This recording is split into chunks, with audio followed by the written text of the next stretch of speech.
పాకిస్తాన్ జైల్లో ఉన్నటువంటి సరబ్జీత్ సింగ్ని చంపినటువంటి వాడు అమీర్ సర్ఫరాజ్. వాస్తవంగా అతన్ని సరబ్జీత్ సింగ్ వచ్చేటప్పటికి గూఢచారి అని పాకిస్తాన్ జైల్లో పెట్టింది.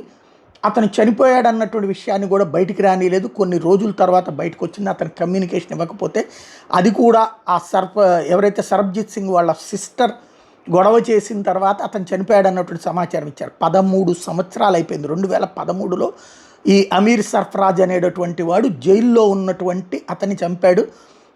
సరబ్జీత్ సింగ్ని చంపినటువంటి ఈ అమీర్ సర్ఫరాజ్ అనేవాడు ఐఎస్ఐ వాడు అన్నటువంటిది అప్పుడే బయటకు వచ్చింది. కావాలని చెప్పి ఐఎస్ఐ వాడిని తీసుకెళ్ళి నిందితుడిగా లోపల పెట్టి చంపించారు అన్నటువంటిది మనకే అర్థమైంది, ప్రపంచానికి అర్థమైంది. బట్ అట్లాంటిది ఏం మాట్లాడడానికి వీల్లేదు. కానీ ఇన్నేళ్ల తర్వాత అండర్ గ్రౌండ్లో ఉన్నటువంటి ఈ అమీర్ సర్ఫరాజ్ అనేటటువంటి వాడిని గుర్తు తెలియని వ్యక్తులు పాకిస్తాన్లోని లాహోర్లో కాల్చి చంపారు.